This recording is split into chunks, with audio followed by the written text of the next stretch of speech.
बिस्मिल्लाहिर्रहमानिर्रहीम। अस्सालिसु अन यकून अर्रफ़्उ बिद्दम्मति वन्नस्बु वल्जर्रु बिलफ़तहति व युख़्तस्सु बिग़ैरिल मुनसरिफ़ि कउमरा। बेटा वजूहे एराब के एतबार से इस्म की किस्मों का ज़िक्र चल रहा है, या ये कह लो कि इस्म के असनाफ़ एराब की किस्में बयान की जा रही हैं। उनमें से दो किस्मों का ज़िक्र इससे पहले हुआ। आज यहाँ पर तीसरी किस्म का ज़िक्र है। तीसरी किस्म का एराब ये है बेटा कि कुछ अस्मा ऐसे भी होते हैं जिनका हालत रफ़ई में ज़म्मे के साथ एराब होगा, हालत नसबी और जर्री में फ़तह के साथ एराब होगा। यानी हालत नसबी में तो फ़तह के साथ होगा ही, लेकिन हालत जर्री में भी फ़तह के साथ एराब होगा। ये एराब कौन से इस्म पर आएगा? वो कौन सा इस्म होगा जिसका ये एराब होगा कि हालत रफ़ी में, यानी अगर फ़ाइल बने या मुब्तदा बने या कोई भी मरफ़ूआत में से कोई भी बने तो हालत रफ़ई में ज़म्मे के साथ एराब, हालत नसबी में यानी मफ़ऊलों में से, मफ़ाइल में से कोई भी वो बन जाए तो हालत नसबी में फ़तह के साथ एराब, और हालत जर्री में कि उस पर हर्फ जार दाखिल हो जाए या वो मुज़ाफ़िले हो जाए तो ऐसी सूरत में उसका एराब भी फ़तह के साथ हो। ये कौन सा इस्म होगा? तो फरमाते हैं कि ये इस्म गैर मुनसरिफ़ होगा। कोई इस्म गैर मुनसरिफ़ हो तो उसका एराब यही होगा, हालत रफ़ी में ज़म्मे के साथ, हालत नस्बी और जर्री में फ़तह के साथ। हालत जर्री में कसरा क्यों नहीं आया इस पर? उसकी वजह क्या है कि हालत जर्री में कसरा नहीं आया?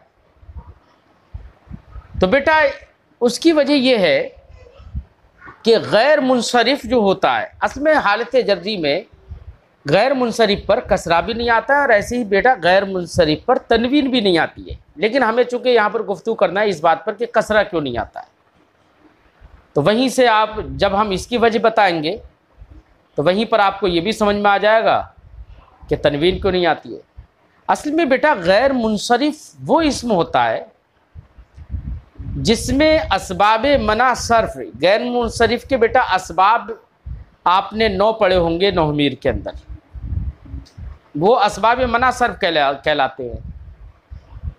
यानी अदल, वस्फ़, तानीस, मारफा, उजमा, जमा, तरकीब, वज़न फ़ेल, अलिफ नून ज़ायद तान, ये जो 9 असबाब पढ़े हैं ये असबाब मना सर्फ़ कहलाते हैं, या इन्हीं को इल्ल तिस्आ भी कहते हैं, यानी 9 इल्लतें।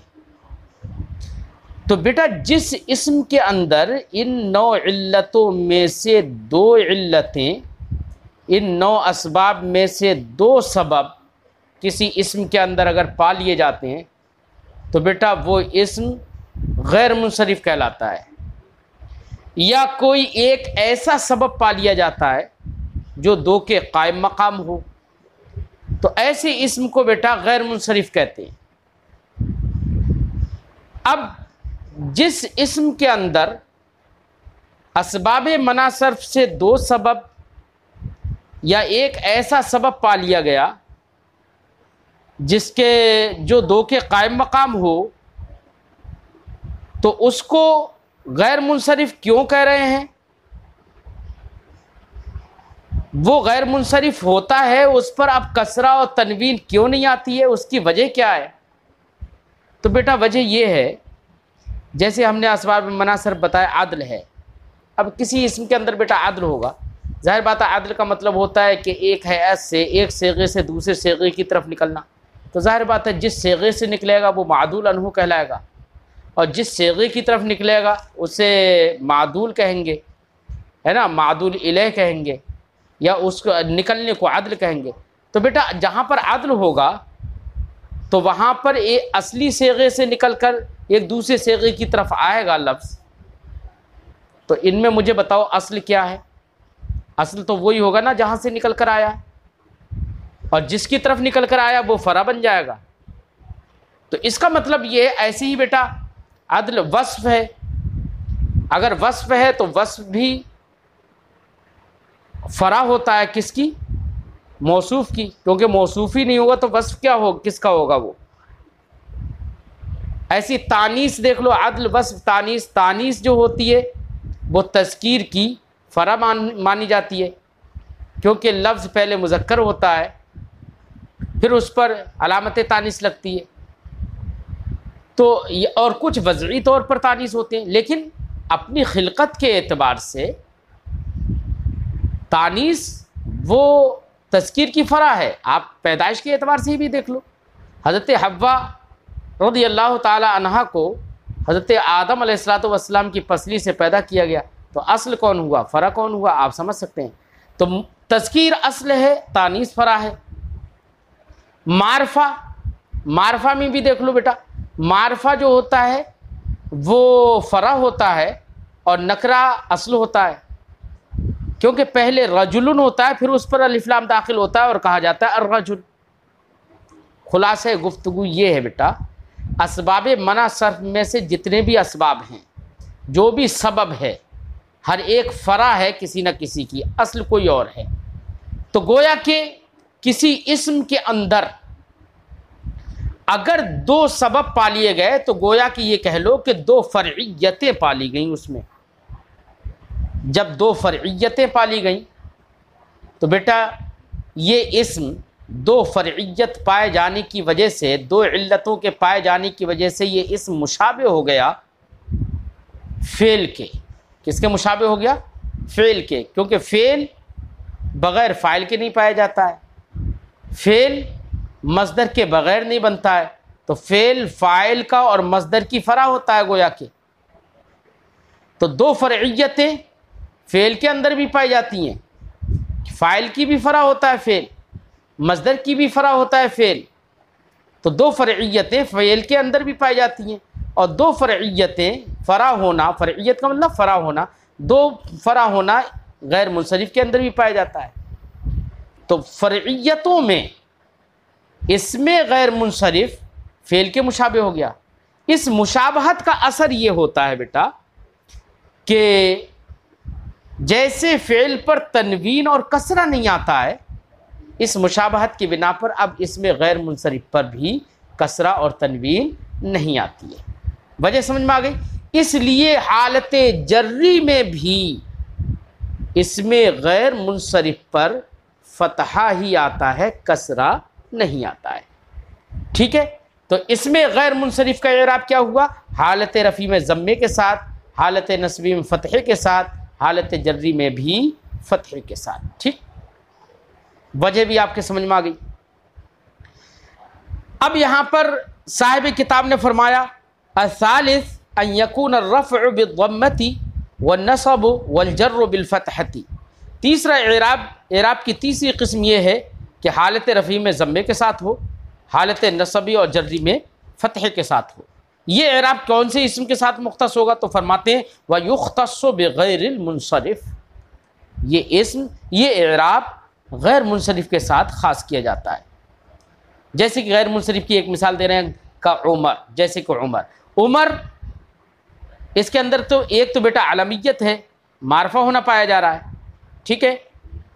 दूसरा इसके अंदर अदल भी है, क्योंकि माना गया है कि ये आमिर से निकल कर आया है। तो दो सबब पा लिए गए इसमें, इसलिए गैर मुनसरिफ हो गया। अब ये हालत रफ़ी में होगा तो ज़म्मा आएगा इस पर। मसलन हमने कहा उमर आदिलुन, उमर आदिल है, तो हालत रफ़ी, उमर चूँकि मुब्तदा है तो हालत रफ़ी में है ना। हमने कहा हाज़ा उमर, यहाँ पर उमर ख़बर है, हालत रफ़ी, चूँकि ख़बर भी मरफ़ूआत से इसलिए हालत रफ़ी में है तो ज़म्मा हो गया ना।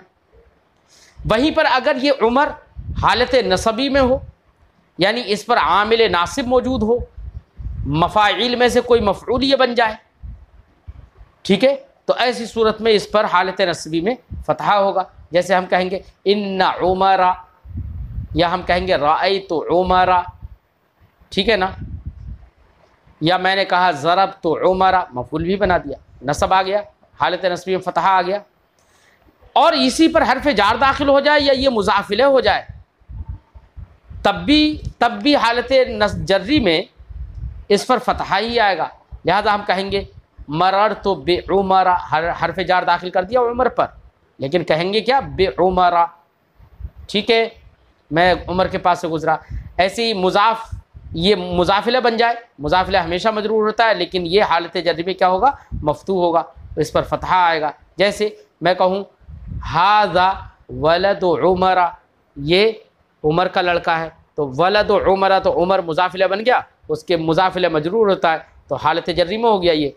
अब हालत जर्री में भी क्या आया, फतहा, हाज़ा वलद उमरा। ठीक, साहिब किताब की मिसाल सुनिए, फरमाते अर्राबि, फरमाते हैं कि जैसे कि आप कहें जाअनी उमर, हालत रफ़ी में चूँकि उमर फ़ाइल बन रहा है यहाँ पर, राअयतु उमरा, हालत नस्बी में क्योंकि उमर राअयतु का मफ़ूल बिही बन रहा है ना। व मररतु बिउमरा, यहाँ पर हर्फ जार दाखिल हो गया उमर पर, हालत जर्री में फतहा आ गया। ठीक, अर्राबि, चौथी किस्म एराब की, चौथी किस्म कौन सा, चौथी किस्म कौन सा एराब है, तो फरमाते अन यकून रफ़अ बिल वावी व नस्ब बिल अलिफ वल जर्र बिल याई। चौथी किस्म ये है कि हालत रफ़ी में वाव के साथ एराब हो, हालत नसबी में अलिफ के साथ एराब हो, और हालत जर्री में या के साथ एराब हो। किसके साथ एराब हो, या के साथ। ठीक, ये कौन से इस्म का एराब होगा बेटा, कि हालत रफ़ी में वाव आए, फ़ाइल या मुब्तदा या ख़बर या दीगर मरफ़ूआत में से कोई बने तो हालत रफ़ी में वाव आ जाए, मफ़ाइल में से कोई मफ़ूल बन जाए तो हालत नस्बी में अलिफ आ जाए, और हालत हरफ जर उस पर दाखिल हो जाए या वो मुज़ाफिला हो जाए तो हालत जर्री में उस पर या आ जाए, या एराब बन जाए। तो यहाँ पर दो बातें समझिए, एक तो ये कि बेटा ये एराब बिल हरकत नहीं है, ये एराब बिल हर्फ है, वाव अलिफ और या एराब बिल हर्फ कहलाते हैं। ठीक है, तो ये एराब बिल हर्फ और तीनों हालतों में, हालत रफ़ी में वाव, हालत नस्बी में अलिफ, हालत जर्री में या, तीनों हालतों में अलग अलग, ये एराब बिल हर्फ तीनों हालतों में अलग अलग, ये कौन से इस्म का एराब होगा, तो उसका जवाब आपको मिलेगा। फरमाते हैं कि ये एराब अस्माए सित्ता मुकब्बरा मुवहदा के साथ मुख्तस है, यानी कुछ अस्माए सित्ता, 6 अस्मा ऐसे हैं कि जिनका एराब हालत रफ़ी में वाव के साथ, हालत नस्बी में अलिफ के साथ और हालत जर्री में कसरे के साथ होता है। वो कौन से 6 अस्मा हैं जिनको अस्माए सित्ता मुकब्बरा कहते हैं। मुकब्बरा का मतलब जो जिनकी तस्गीर ना हो। ये मुकब्बरा की क़ैद बेटा इसलिए लगा रहे हैं कि अगर इन्हीं इस्मों में से किसी इस्म की तस्गीर आ जाए, मुकब्बर ना हो, मुसग्गर हो, तो ऐसी सूरत में उसका एराब बिल हर्फ नहीं रहेगा। क्या नहीं रहेगा, एराब बिल हर्फ नहीं रहेगा, एराब बिल हरकत रहेगा। जैसे कि अखू है, जब ये मुकब्बर है यानी मुसग्गर नहीं है, हालत यानी तस्गीर वाला नहीं है, तो इसका एराब हालत रफ़ी वाव के साथ होगा। लेकिन इसी की तस्गीर लाओ अखुन की, तो इसकी तस्गीर होती है बेटा उखय्युन। क्या होती है तस्गीर, जैसे करशुन की तस्गीर कुरैशुन, ठीक है ना। तो ऐसी अखुन की तस्गीर क्या होगी, उखय्युन। ठीक, अब ये मुसग्गर है उखय्युन, इसका एराब बिल हर्फ नहीं रहेगा, क्या होगा, एराब बिल हरकत। हम कहेंगे जाअनी उखय्यु का, राअयतु उखय्या का, मररतु बि उखय्ये का। अब मुसग्गर का एराब ये एराब बिल हर्फ नहीं रहा, एराब बिल हरकत हो गया। ठीक है, इसलिए साहिब किताब ने मुकब्बरा की क़ैद लगा दी कि मुकब्बरा हो, मुसग्गरा ना हो, तब ये एराब होगा। और एक क़ैद और लगाना है, मुवहदा, यह अस्माए सित्ता मुवहदा हो। मुवहदा का मतलब तस्निया या जमा ना हो। ठीक है, अगर तस्निया और जमा हो गई, यही अस्माए सित्ता, इनकी तस्निया और जमा अगर आ गई तो इनका एराब ये वाला नहीं रहेगा बेटा, कि हालत रफ़ी में वाव, हालत नस्बी में अलिफ, हालत जर्री में या, ये वाला एराब नहीं रहेगा। मिसाल के तौर पर लफ्ज़ अखुन है, अखू का एराब तो यही है। इसकी तस्निया हमने बना दी तो हमने कहा अखवाने, क्या कहा हमने? अखवाने। तब अब अखवाने में हालत रफ़ी में अलिफ आ जाएगा, हालत नस्बी और जर्मी या माक़ल फ़तहा आ जाएगा, यानी तस्निया का एराब जारी हो जाएगा, फिर ये एराब नहीं रहेगा। ऐसी जमा अगर हमने बना लिया, क्या बना लिया? जमा। तो जमा में बेटा जैसे इख़वान हमने कहा, इख़वान तो जमा मुकस्सर है ये। अब जमा मुकस्सर है तो जमा मुकस्सर का एराब वही हो जाएगा जो आप इससे पहले पढ़ चुके हैं, जो रिजालुन वाला एराब पढ़ चुके हैं, यानी हालत नस्बी में हालत रफ़ी में ज़म्मा, हालत नस्बी में फ़तह, हालत जर्री में कसरा। तो समझ में आ गया कि तस्निया अगर हो, यही इन्हीं अस्मा में से कोई इसम तस्निया हो या जमा हो तो इनका एराब ये वाला नहीं रहता है, इसलिए मुवह्हदा की क़ैद लगा दी। और तीसरी एक और क़ैद लगा रहे हैं, फरमाते मुदाफ़तन इला गैरि या इल मुतकल्लिम।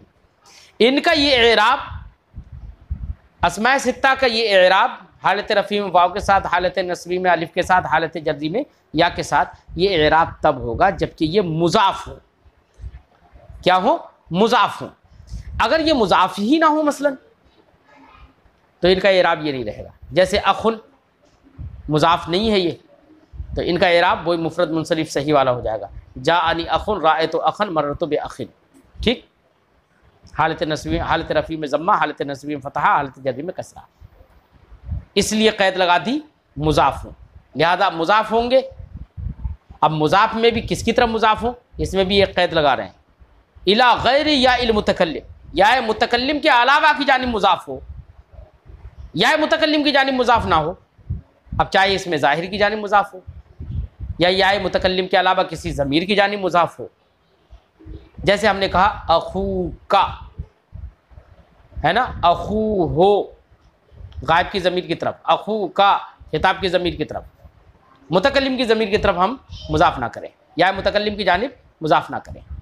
ठीक, ये क़ैद लगा दी। क्यों?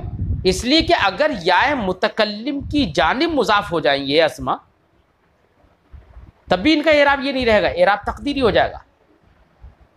जैसे हमने कहा अखुन को मुज़ाफ़ हमने कर दिया या मुतकल्लिम की जानिब, और हमने कहा अखी, आप कहेंगे जाअनी अखी, राअयतु अखी, मररतु बिअखी। अब या मुतकल्लिम की जानिब मुज़ाफ़ होने की सूरत में इनका एराब तकदीरी हो जाएगा। ठीक है, इसलिए क़ैद लगा दी कि मुज़ाफ़ भी हो और या मुतकल्लिम के अलावा की जानिब मुज़ाफ़ हो।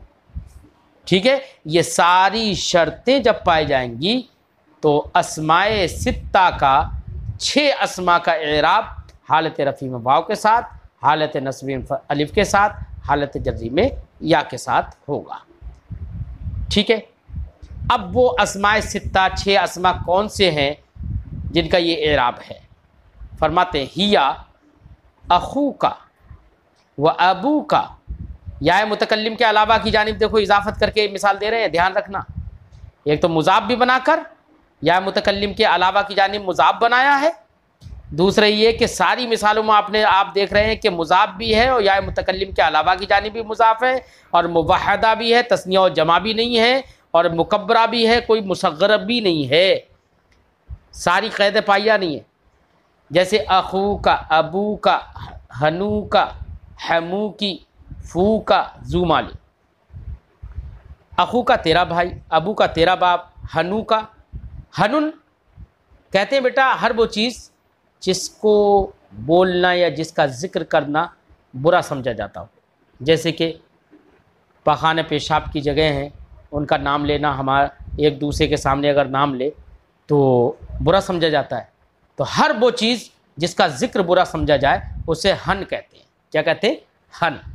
अब वही काफ ज़मीर की तरफ मुज़ाफ़ हुआ तो वाव यहाँ पर हालत रफ़ी में वाव हो गया। हादा अखू का, हादा अबू का, हादा हनू का, है ना। और हमू की यहाँ पर सब में काफ पर तो फ़तह आया, यानी मुज़क्कर की ज़मीर लेकर आए, लेकिन लफ्ज़ हम के साथ काफ पर कसरा लेकर आए, हमू की। क्यों? इसकी वजह क्या है? असल में हम कहते हैं, हम वुन का मतलब होता है देवर या जेठ, यानी औरत का, उसके शौहर का जो भी करीबी भाई वगैरह हो, वो सब क्या कहलाते हैं? हम कहलाते हैं, हम वुन। ठीक है, चाहे वो जेठ हो, चाहे देवर हो, चाहे वो चचेरा देवर हो, चाहे चचेरा जेठ हो, या चाचा या शौहर का चाचा ही हो, ये सब क्या कहलाते हैं? हमवुन कहलाएंगे। तो बेटा देवर होना, जेठ होना, ये किसका? देवर और जेठ किसी मर्द के होते हैं? नहीं होते, औरत ही के होते हैं, है ना। तो इसलिए हमवुन का माना जब जेठ और देवर है तो किसका जेठ और देवर होगा? औरत का। इसीलिए हमू की ज़मीर भी मुन्नस की लेकर आए, यानी तेरा देवर, क्योंकि मुज़क्कर की ज़मीर नहीं ला सकते, क्योंकि मुज़क्कर का देवर और जेठ नहीं होता है, ठीक। इसलिए यहाँ पर हमू की कहा। फू का ये फमुन, फमुन जो है असल, ठीक है, फूहुन असल है, मीम से हा बदल देते हैं, वही फू का फूहुन है ना। कभी हा को हज़फ कर देते हैं तो फू रह गया। अब देखिए फू का, इसका माना मुंह होता है, फू का तेरा मुंह, हालत रफ़ी में वाव है। जू मालिन, ऐसे ही जू साहिब के माना में, मालिन की तरफ इजाफत करके दिखा दिया। इस मालिन की तरफ इजाफत करके इसलिए दिखाया कि ये बताने के लिए कि ताकि आप ये समझ जाएं कि लफ्ज़ जू की इजाफत इसमें जिन्स की जानिब होती है, इसीलिए माल की तरफ जो कि इसमें जिन्स है उसकी तरफ इजाफत करके इन्होंने मिसाल पेश की, ठीक है। अब ये 6 अस्मा हो गए। देखो अखू का 1, अबू का 2, हनू का 3, हमू की 4, फू का 5 और जू मालिन 6। ये 6 अस्मा हो गए। इन 6 अस्मा को अस्मा सित्ता कहते हैं, और जबकि ये मुकब्बरा हो, मुवहदा हो और या मुतकल्लिम के अलावा की जानिब जब ये मुज़ाफ़ हो तो इनका हालत रफ़ी में वाव के साथ एराब होगा, हालत नस्बी में अलिफ के साथ, और हालत जर्री में या के साथ एराब होगा। जैसे आप मिसाल दे रहे हैं साहिब किताब, तक़ूल आप कहेंगे जाअनी अखू का। अब जाअनी अखू का में अखू का क्या है? हालत रफ़ी में है, नहीं है। कैसे है हालत रफ़ी में? कि जा ने उसको अपना फ़ाइल बनाया है, और फ़ाइल क्या है? मरफ़ूआत से है, नहीं है, बिल्कुल मरफ़ूआत से है। जाअनी अखू का, तो हालत रफ़ी में देखो वाव के साथ एराब हो गया। राय तो अखा का, राय तो ने अखा को अपना मफूल भी बना लिया, लिहाजा राय तो अखा का, यहाँ पर अखा हालत नस्बी में अलिफ के साथ एराब हो गया, ठीक है। मररतु बिअखी का, तो यहाँ पर मररतु बिअखी का में अखी पर हर्फ जार दाखिल हुआ तो हालत जर्री में हो गया ये अखी, और हालत जर्री में या के साथ एराब हो गया ना, अखी का, ठीक है। वकज़ल बवाक़ी, फरमाते हैं कि बिल्कुल इसी तरीक़े से बाकी तमाम अस्मा की मिसालें आप बना लो। मसलन आप कहो जा अबू का, रायतु अबा का, मररतु बिअबी का, है ना। जा जू मालिन, रायतु जा मालिन, मररतु बिज़ी मालिन, इस तरीके से सारी मिसालें आप बना लो। फरमाते हैं साहिब किताब, अल खामिस अन यकून रफ़अ बिल अलिफ़ वन नस्ब वल जर्र बिल याइल मफ़तूह मा क़ब्लहा। 5वीं किस्म ये है कि हालत रफ़ी में अलिफ़ आए और हालत नस्बी और जर्री में या मा क़ब्ल फ़तहा आए। ये भी एक एराब की किस्म है। लेकिन ये एराब बेटा आएगा कौन सी इसम पर? तो फरमाते हैं ये एराब तस्निया पर आएगा, ऐसी किला और किल्ता पर आएगा, किला और किल्ता का भी यही एराब होगा, ऐसी इसनाने और सिनताने का भी यही एराब होगा। किसका? तस्निया का या तस्निया के मुल्हक़ात का। तस्निया के मुल्हक़ात क्या है? किला और किल्ता तस्निया के मुल्हक़ात माने जाते हैं। तस्निया नहीं है लेकिन तस्निया के मुल्हक़ात माने जाते हैं। मुल्हक़ात क्या? तस्निया के साथ उसको मुल्हक़ कर दिया गया एराब में, ठीक है ना। ऐसी इसनाने, इसनताने, ठीक है ना। तो इन सब का एराब क्या होगा? हालत रफ़ी में अलिफ के साथ, हालत नस्बी और जर्री में या मा क़ब्ल फ़तहा। यानी यानी मुसन्ना हो, तस्निया हो या तस्निया के मुल्हक़ात से कोई हो जिसकी सूरत तस्निया की हो, अगरचे हकीकतन वो तस्निया ना हो, ठीक है ना। तो उसका एराब हालत रफ़ी में अलिफ के साथ होगा और हालत नस्बी और जर्री में या मा क़ब्ल फ़तहा होगा। यानी इसका एराब बिल हर्फ होगा, और एराब बिल हर्फ में भी हालत रफ़ी में अलिफ होगा, हालत नस्बी और जर्री में या मा क़ब्ल फ़तहा होगा। मिसाल जैसे बेटा रजुलन की तस्निया हम बना लें, कोई भी मुसन्ना ले आए, कोई भी तस्निया, रजुलन की तस्निया हमने बना ली रजुलान, ठीक है। अब हम इसको हालत रफ़ी में बनाएं, यानी इसको हम फ़ाइल बनाएं या मुब्तदा बनाएं या ख़बर बनाएं या मरफ़ूआत में से कोई भी एक मरफ़ू इसे हम बना दें, तो हालत रफ़ी में क्या इराब होगा? अलिफ के साथ। हम कहेंगे जाअनी अर्रजुलानी, अलिफ के साथ हो गया ना, क्योंकि जा ने उसको अपना फ़ाइल बना लिया। और हम कहेंगे वहीं पर राअयतु, तो राअयतु में रा फ़ेल है, ता ज़मीर मुतकल्लिम उसका फ़ाइल हो गया। अब इसको तो मफ़ूल की ज़रूरत है, लिहाजा रजुलान को हम मफ़ूल भी बना दें। तो अब हम क्या पढ़ेंगे? राअयतु रजुलैन या माक़ुल फ़तह के साथ। ठीक है, ऐसे ही हम हर्फ़ जार इस पर दाखिल कर दें और हम कहें मररतु बिरजुलैन, तब भी हालत जर्री में भी क्या इराब रहा? या माक़ुल फ़तह के साथ। बिल्कुल इन्हीं की तरह बेटा किला का भी इराब होगा। किला, लेकिन किला के अंदर एक शर्त होगी, जबकि किला मुज़ाफ़ हो ज़मीर की जानिब। किसकी जानिब मुज़ाफ़ हो? ज़मीर की जानिब। अगर ज़मीर की जानिब मुज़ाफ़ है तब तो यही इराब रहेगा कि हालत रफ़ी में अलिफ के साथ, हालत नस्बी और जर्री में या माक़ुल फ़तह के साथ। ज़मीर की जानिब मुज़ाफ़ हो। ये ज़मीर की जानिब मुज़ाफ़ होने की क़ैद क्यों लगा रहे हैं अभी समझ लेना। पहले मिसाल समझो। हमने कहा किला या हमने कहा किल्ता, मुज़क्कर के लिए किल्ता, वो मुज़क्कर के लिए किला और मुअन्नस के लिए किल्ता। अब इनकी इजाफत हमने ज़मीर की जानिब करी, तो हमने कहा किलाहुमा किल्ताहुमा। ठीक, अब हालत रफ़ी में अलिफ के साथ इराब होगा। हम कहेंगे जाअनि रजुलानि किलाहुमा, जाअतनिल मरअतानि किल्ताहुमा, अलिफ के साथ इराब हो गया हालत रफ़ी में। और वहीं पर हम हालत नस्बी में ले जाएं तो हम कहेंगे राअयतु रजुलैनि किलैहिमा, राअयतुल मरअतैनि किल्तैहिमा। ज़मीर की जानिब मुज़ाफ़ हैं तो या माक़ुल फ़तह के साथ इराब हो गया हालत नस्बी में।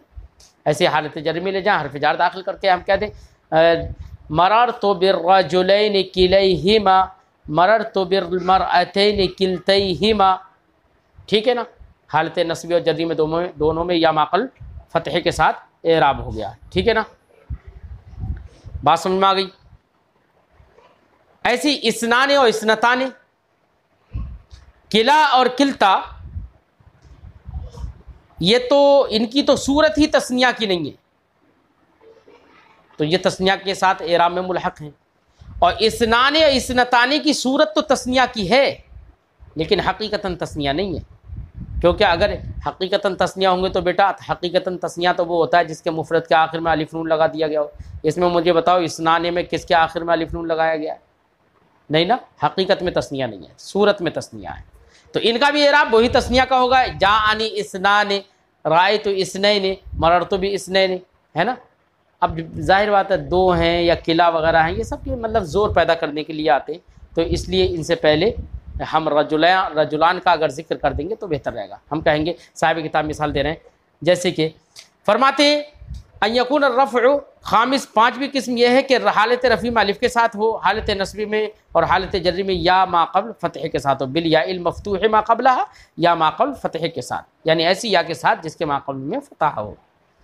व युख्तस्सु बिल मुसन्ना, ये इराब मुख्तस है मुसन्ना के साथ, यानी जो कि हकीकतन तस्निया हो उसके साथ। वकीला, ऐसी किला के साथ, जबकि ऐसी किल्ता के साथ, जबकि ये दोनों मुज़ाफ़ हों, मुज़ाफ़न इला मुज़मर, जबकि ये ज़मीर की जानिब मुज़ाफ़ हो।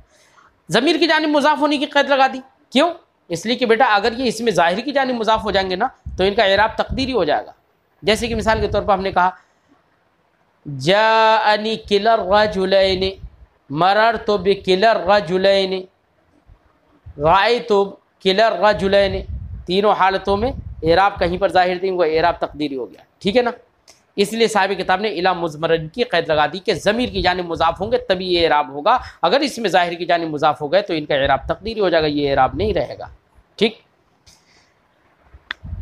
फरमाते किला मुज़ाफ़न इला मुज़मर, इस हाल में कि वो मुज़ाफ़ ज़मीर की जानिब, व इसनाने व इसनताने, ऐसे ही इसनाने मुज़क्कर में और इसनताने मुअन्नस में।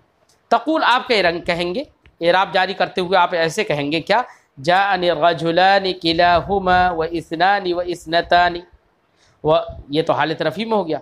व राअयतु रजुलैनि किलैहिमा व इसनैनि व इसनतैनि, तो ये हालत नस्बी में हो गया।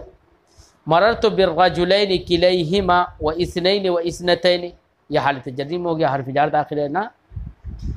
तो बेटा ये एराब की चंद किस्में हमने पढ़ा दी, आप लोग इनको याद करके लाएं और पिछला आप लोग याद करते रहें। अगर आप लोगों ने पिछला नहीं याद किया तो आप लोगों को एकदम याद करना मुश्किल पड़ जाएगा, इसलिए आप लोग पिछला ज़रूर याद करते रहें। ठीक है।